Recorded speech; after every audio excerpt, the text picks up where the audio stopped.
چنانچہ ایک مرتبہ حضرت عمر رضی اللہ تعالیٰ عنہ نے ایک تھیلے میں 400 درہم ڈال کر ایک غلام کو دیے کہ جا کر ابو عبیدہ کو دے کے آئیں اور یہ بھی دیکھیں کہ وہ اس کو کہاں خرچ کرتے ہیں۔ چنانچہ وہ آدمی اس کو لے کر گیا، ابو عبیدہ عنہ کو دیا کہ جی امیر المومنین نے آپ کے پاس بھیجے ہیں۔ انہوں نے بچے کو بلایا اور کہا کہ یہ 5 درہم لے جاؤ اور فلاں کو دے کے آؤ، پھر 5 درہم فلاں کو دے کے آؤ۔ وہ سارے دراہم جو تھے انہوں نے اپنے قریب کے رشتہ دار اور جو پڑوسی تھے ان کے اندر تقسیم کر دیے، اپنے پاس کچھ بھی نہیں بچا۔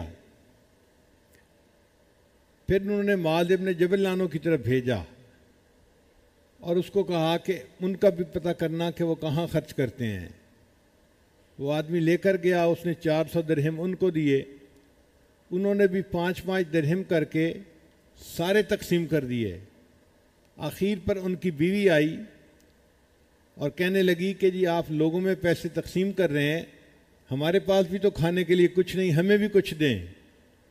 تو اس وقت ان کے پاس 2 درہم باقی بچے تھے، انہوں نے 2 درہم اپنی بیوی کو دے دیے اور باقی سارے کے سارے خرچ کر دیے۔ پھر انہوں نے 400 درہم سیدہ صدیقہ رضی اللہ تعالی عنہا کو بھیجے۔ تو سیدہ صدیقہ رضی اللہ تعالی عنہا نے اپنی باندی کو کہا کہ جاؤ اور مدینہ کی جو بیوہ عورتیں ہیں اور یتیم بچے ہیں ان کو میرے پاس بلاؤ۔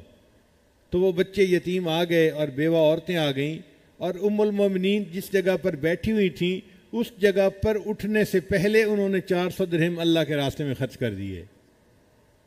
جب اس آدمی نے آ کر بتایا کہ آپ نے جو پیسے بھیجے تھے تینوں حضرات نے ایسے کیا، انہوں نے کہا کہ یہ نبی علیہ السلام کے صحبت یافتہ ہیں، دنیا کی محبت ان کے دل میں بالکل نہیں ہے، یہ بس آخرت ہی کمانے کے محنت میں لگے ہوئے ہیں۔ حضرت عمر رضی اللہ عنہ کے زمانے میں حجاز میں قحط پڑ گیا۔ اب اس بات کی ضرورت تھی کہ کوئی بندہ جائے اور امانت داری کے ساتھ وہاں جا کر غلہ تقسیم کرے۔ یہ ایک امانت کا کام بھی تھا اور مشقت آمیز کام بھی تھا۔ تو سیدنا عمر بن الخطاب رضی اللہ عنہ نے حضرت ابو عبیدہ ابن جراح رضی اللہ عنہ کو اس کام کے لیے منتخب فرمایا۔ چنانچہ وہ گئے اور انہوں نے غلہ وہاں کے سارے لوگوں میں بڑی امانت کے ساتھ تقسیم کیا۔ لوگ ان کی امانت پر اشش کر اٹھتے ہیں۔